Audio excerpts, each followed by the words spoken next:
Hey, what's going on? I hear you're not playing Bergeron or Krejci in Game 3. Oh, yeah.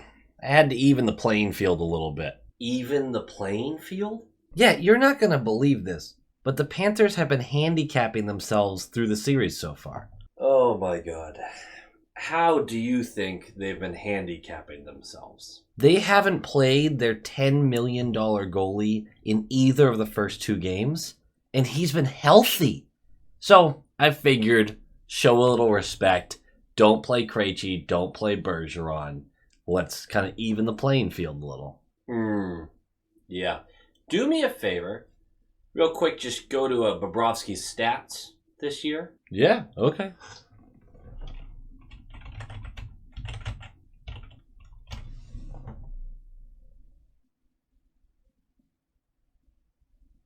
Oh, Yeah. I've made a terrible mistake.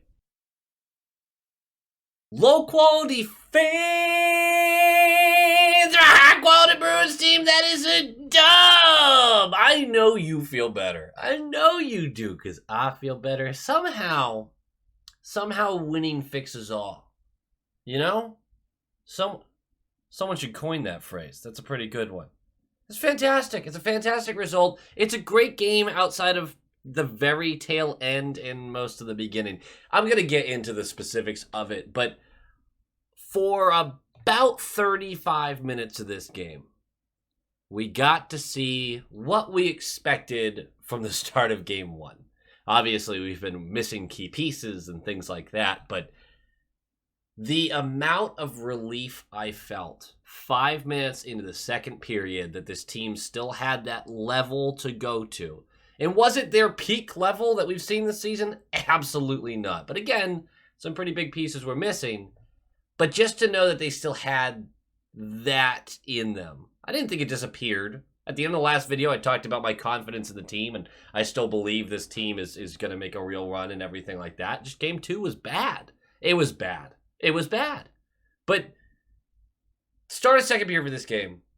It started to click. And the team started to take the hits to make the plays, to get the puck up ice. There was chemistry, there was vision, and there was ferocity. And that really just eased my mind. Took a while for us to score in the second period once that finally started to happen. But it wasn't about us putting the puck in the net for me. I needed to see the team be able to push to that level again, and I thought we got a good dosage of it in this game. It really just calmed my nerves, I guess is what I'm trying to say. The Panthers once again proved that they're not just going to go away. This was a lopsided score by the end of it, and then they made a little push at the end, but I thought there were real pockets of the game that once again the Panthers showed us that they're not a typical 8 seed and that they're, more than qualified to be in the playoffs. I do got to give a lot of respect to them. And you know what? Somebody called me out in the comments after the last video that I was disrespecting the Panthers. I get these comments a lot where they'll say something along those lines. You're not talking about the other team enough. And outside of the fact that I'm wearing a Bruins jersey with a Bruins background, the name of the channel is Low Quality Bruins Fan, all the really subtle hints that it's a Bruins channel, I really would love to sometimes give credit more often to other teams, and I really should. In game two, the Panthers played a hell of a game. They did. I do think that if you watch that game and simply go, yeah, the Panthers were just better, and it had nothing to do with the fact that the Bruins were just openly passing to them from their own zone, I feel like we're watching two different games. But yeah, I do want to give credit to the Panthers through 3 games, and I'm sure I'm going to continue giving credit to the Panthers through the rest of the series that is hopefully only 5 games long, because I don't want to play this team anymore. I want to move on to the next team. I really do, which is a compliment. But the Panthers are rolling with pretty much the same lineup that they saw in game 2. For us, Olmark is going to start again. He was a game-time decision. We're not getting any information about what these tweaks are, these little injuries or illnesses or whatever it is, but he was a game time decision. He did start, and he was good. He was good. I wouldn't say he was great. I thought the defense and the forwards in front of him did a tremendous job limiting chances, making a big difference there, but there were a couple big saves that were made. The biggest thing is about 5 minutes probably hyperbolic a little bit. But shortly before the game started, Krejci is listed as a scratch. Not a healthy scratch, but as a scratch. So we don't know if there was an injury, an aggravation, something like that. He did not play. Foligno was told last minute that he would draw into the lineup. We also got news that Bergeron will not be available until Game 5 at the earliest. So we have one more game without Bergeron. Winning the next game would be obviously massive. A 3-1 lead in the series would be huge. But even more so when you look at not needing to rush Bergeron back quite as much. Because I'm sure they're trying to get him back as soon as possible. The lineups needed to be shaken up. Originally, what we were told is Krejci was going to center a third line of Freddie and Hall, which felt like an over adjustment, but maybe a necessary one. I'm not going to sit here and talk about Monty not making adjustments in Game 2 and bash him for it. I was very critical. I was irate and I was critical. Like, I have to own that. I'm not going to sit here and see him make wholesale changes and go, what are you doing? No, if you're going to scream and shout and whine about not seeing enough adjustments and then they make massive adjustments, you can't immediately be like, well, not like that. I did think it was a lot what they had originally said, but with Krejci being out and Foligno coming in, I don't have a graphic for this because usually I use the Bruins graphic that they make because I am not a graphic designer. But they didn't do one for this game because it was so short notice on all the lineups. Marchand is going to work with Coyle and DeBrusk. Zacha is not going to take that 1C role. Coyle will, and that line was fan-tiddlyastic. So good. Bertuzzi, Zacha, Pasternak. They opened up Pasta. A good line there. Foligno, Freddie, Hall. A hard-hitting, heavy forechecking line that started to really wake up midway through the game. And then Lauko, Nosek, Hathaway. Lauko and Hathaway really faded in this game, although Hathaway still did his physical presence thing. Thought Nosek was very good. Lauko was showing clear signs of rust. He struggled in this one, not in a way where I'm like, he doesn't belong in this lineup. If we continue to have injuries, I'm pretty comfortable with Lauko being in that bottom six role. Grizz McAvoy is your top pair. Grizz does come back into the lineup. Lindholm, Carlo, and in a fun little twist because I thought it was Grizz or Forbort, you know? Forbort's in. Orlov is on that third pair. Clifton is out. I expected Orlov, Clifton with Forbort being the one watching, but with all the physicality, I'm sure Monty still wants to keep Forbort in the lineup. Whether that be something I agree with or not is not really important at this time, because I don't know if I agree with it. But that's enough blathering from me. Like, comment, subscribe. Nailed it. Puck drops! And right away, we're going to get some good news. And right away, we're all going to go to Alex Lyon. We're 2:30 in. And Hall just takes his own on the right side, right? Little bit of stick handling, puts the puck on his forehand. The defenseman moves out of the way just enough. He's high in the slot, to the right side of the slot a little bit, and just goes high glove. And it gets in, it gets past Lyon. It's 1-0, 2:30 in. Lyon wants that back, absolutely. The defense wants that back, absolutely. But we take it. And then the first period, in general, wasn't good. And I'm going to explain in a second. A lot of people disagree with that. But I only have a couple notes here. 4:21 in, Bertuzzi is going to go for slashing, penalty kill. We kill it, because the penalty kill is really good. 8:12 in, Bennett for interference. We go to the power play, nothing doing on the power play. Okay? That's the first period. And we had a 1-0 lead. And after the period, everyone's like, that's Bruins hockey, that's Bruins hockey, that's Bruins hockey. They're referencing basically a couple things here. Big hit by McAvoy to start the game, like 10 seconds in.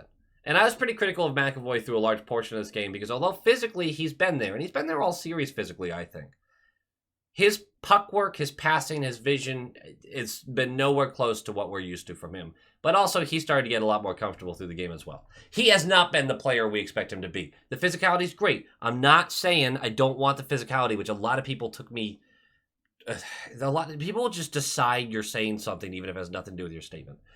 He is much more than a physical presence, and he has not been what we need him to be, and he's still not at that level yet. But he did have a better game. The first period was not good for him, though. He's just hesitating with the puck. He's skittish with it. He's slow with it, and he waits for contact to come in on him because he can't make a decision soon enough. And I think he's going to shake that off but it has created issues early in the series for us on minutes that we expect him to do a lot. And look, him right now is still better.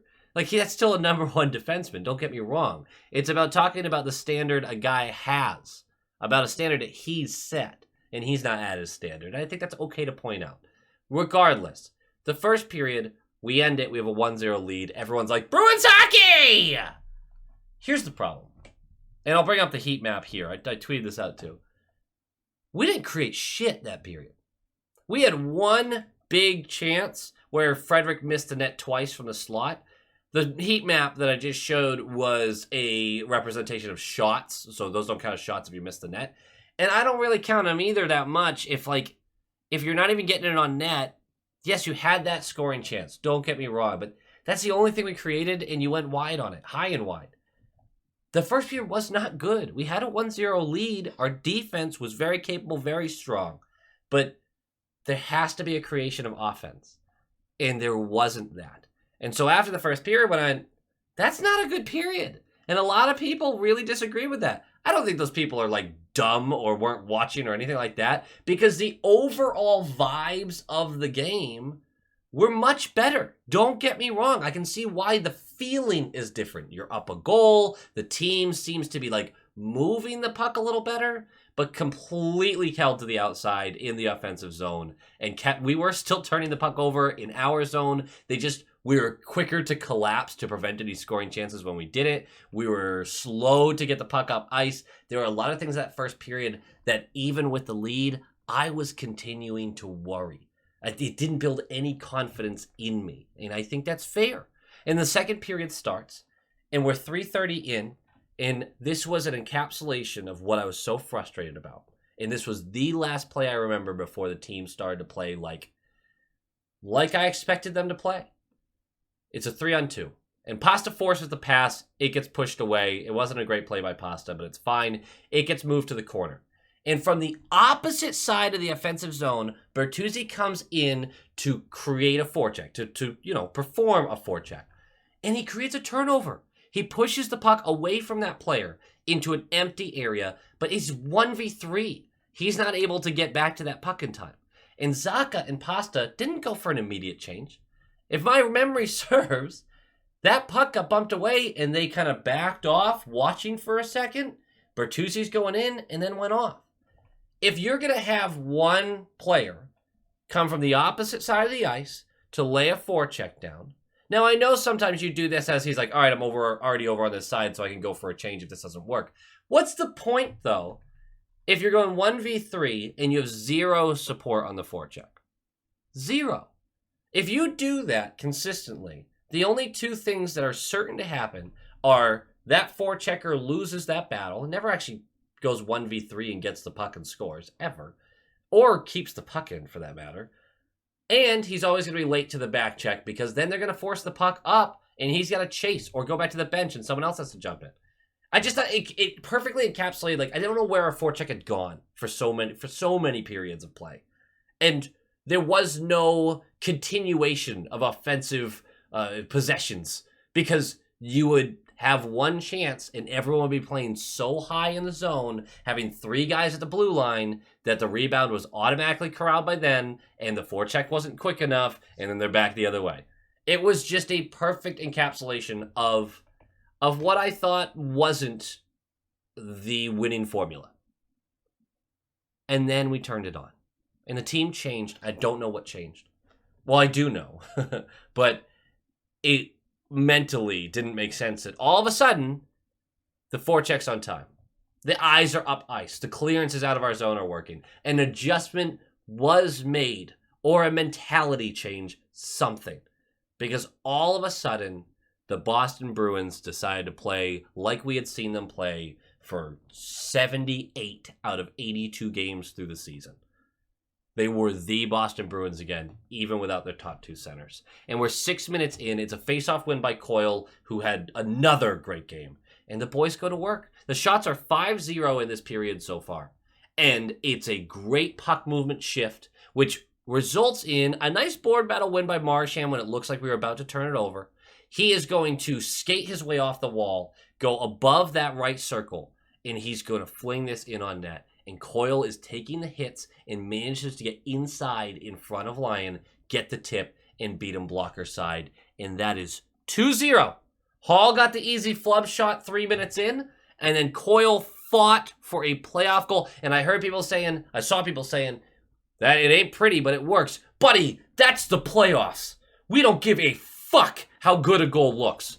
We care if it hits the back of the net and counts. And in the playoffs, those dirty, grimy goals, they count more than anything than some flashy. If McDavid skates through 4 guys and buries it, you go, well, that's McDavid. We're doing what we can. If you outmuscle a guy in front of the net and bury one off of it, that is demoralizing shit. You would think the opposite, but personally, in my experience playing sports, if some dude styled on me because he was unbelievable, it was easier to go, okay, lock it in, just get the body on him, we'll fix this. But if somebody out-muscled me and I knew it, right? And I was fighting him and he still was able to get underneath, get me off of his body and still get the goal, unacceptable. And it pisses you off and you start to second guess some things. That's a huge, huge goal against a team where net front presence is their bread and butter. Maybe I'm looking too deep into it. Maybe I'm just ranting too much about it. But I loved the performance for that one. And this team became exactly what they needed to be for the second period. In 7:30 in, Hall, he strips the puck from Montour to create a 2-on-0, and he gets caught from behind by Forsling, or by Lomberg, I should say. He doesn't know he's coming, and Hall isn't able to pick up speed in time to, or realize it in time to get the puck over to Pasta, who would have had a breakaway at this point. Brutal, but that's okay because this team is starting to become tenacious. 8:33 left. Forsley's going to go for tripping. We're going to the power play. Not great. 5:21 left. Carlo for holding, penalty kill. Pretty good, honestly. We do get a shorthanded chance as well. A tough 2-on-1 that Lyon gets across the crease to close the door on Zacha, who's got this back door, what looks like a tap in, but on the replay, you're like, yeah, it was closer to the center than you wanted it. Maybe he was trying to go for 5-hole wall. Lyon was sliding. Doesn't work out that way. But we have a really good kill after that. It's 2-0 going into the third. Little side note, Tkachuk tried a Michigan in that period. I just don't remember exactly what it was. And all of the sports media pages are like, he almost did the Michigan. Go watch that replay. Tell me if it's almost. Just go watch it. Tell me if he almost did it. And you put in the comments below if Tkachuk almost pulled off the Michigan. I'm sure you can find it. Just let me know. Let me know what you think. Third period starts. And the Panthers are pushing back, but the Bruins are bending, not breaking. And honestly, it doesn't even feel like bending that much. Just a fantastic display of come at us. We're up 2-0. And we didn't take our foot off the pedal. I didn't think we did that early in the third. I thought the Panthers were desperate, right? As they should be. Home crowd, that's 55% Bruins fans. Home crowd, you got them behind you. 45% of them behind you. And you want to make a statement here. Winning at home means you keep home ice. It's important. About 8 minutes in, Bertuzzi wins a board battles, bumps the puck to Orlov, who skates, I'm getting the names wrong today, skates up our left wall and flings a long, hard pass tape to Pasta, who's behind their defense, and beats Lyon low glove from a little bit of distance from the left circle. Bobrovsky enters the game. It's 3-0. And 10:25 left, Lomberg hooks Coyle. We're going to the power play. It's not good, but right as the power play expires, we push the puck up for a 3-on-2, and DeBrusk is going to send this to Hall on the right wall. Hall's going to take that right wall and fling it across the crease to Foligno, who makes a quick little move to his backhand and then dunks it past Bob. It is 4-0. This game is over. Don't love the way we end it, though. 7:05 left. McAvoy lays a big hit on Lindell. And behind the play, Barkov comes in, grabs McAvoy, throws him to the ice. They're going to call him for roughing, as they should. We are going to go on to the power play. 15 seconds left of the power play. It's a Panthers breakout. Orlov is caught a little high, turns into a 2-on-1. It's a pass to Forsling, who buries it blocker side. Excellent shot. And 4-1, shorthanded goal for them. You don't love it, but you sit there and go, okay, that's fine. There's 5 minutes left of this game. No shutty, but who really cares? Let's move on. And with 4 minutes left, They've emptied the net. We can't get the puck. It's a shot from the point. Deflection by Reinhart. Bennett gets behind Olmark in the scrum and is able to find the puck and tap it in. It's 4-2. I know that the whistle blew.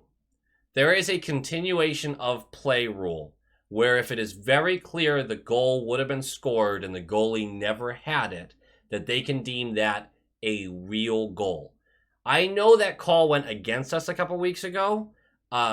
We've seen it all over the league this year. I believe Toronto has had a couple goals like this from games that I've watched. I believe it was Toronto. That the continuation of play, it's right after the whistle. It goes in the net. Set that precedent. I want to see that count for us too. This is something, I'm bringing it back here. The Predators-Penguins series, the finals in 2016? 17? You know which one I'm talking about. They had a moment like this where a Predators goal was waved off because it was directly after a whistle. When it was the most obvious thing in the world, it was going to be a goal regardless. That kind of shit pisses me off. That was going to be a goal regardless. The whistle blew a little too early. It still went in the net. I am completely fine with them calling that a goal. I really am. I'm not going to lose sleep out of it. I'm just not. But that's your final 4-2 and we have a 2-1 series lead? Huge, huge, huge, huge win. I mean, that's the game note, right? We have home ice back. Huge. We've got Bergeron and Krejci missing. We still win that game. You would have chalked that up to a loss. Even a 1 versus an 8 seed, that is, you're missing your top 2 centers in a playoff game. That's hard to win. That's a huge, huge win. Now, the other game notes, the Zacha line, the Bertuzzi-Zacha Pasta line, I have a real hard time breaking that up, man. Especially in this series. They just looked a lot better. That Krejci line was getting absolutely caved. I have a hard time breaking that line up. So I'll be interested to see what Monty does going forward. I do think quite a few guys have started to get a little more comfortable. Orlov's performance was the best he's had in the series so far. He has an assist in every game, but let's be honest. He has not looked himself. He was shooting the puck tonight. He was taking the body tonight. He had eyes up ice. I really liked his game. Same with Lindholm for the most part. McAvoy, as the game went on, better and better. And I know the physicality was there. I know you guys want to compliment that. I want to compliment that too. But he's so much more than a physical presence, and I think he's really gotten more and more comfortable. Nosek more comfortable. Grizz obviously coming off that rust, but still looked pretty good. There's a lot of guys that started to look a lot better. Hall had a really good game. This is important, man. To see this team start to kind of wake up a little bit. The first 2 games were not what we're used to seeing. Gives you a lot of hope, gives you a lot of pride. Either way, a loss in Game 4 isn't devastating. A win would be huge, but we have home ice back. That's important for this team that plays really well on home ice, and we got to survive till we get Bergeron back. My biggest fear was we dropped the next 2 games. We were going to be down 3-1 because we were missing our centers. I mean, that's just a huge win for us as we try to get healthy. And it sucks that this is the time of year we're talking about that, but it's what's happening. I mean, I'm done crying about it. I'm frustrated by it, but you got to deal with it. And this win goes a long way for getting healthy. It goes a long way. So I'm pretty pumped. I think we should get a good effort in Game 4 too, so look out. Maybe Boston's waking up a little bit. Maybe somebody poked the bear. Do you think? Go Bees. Go Bees!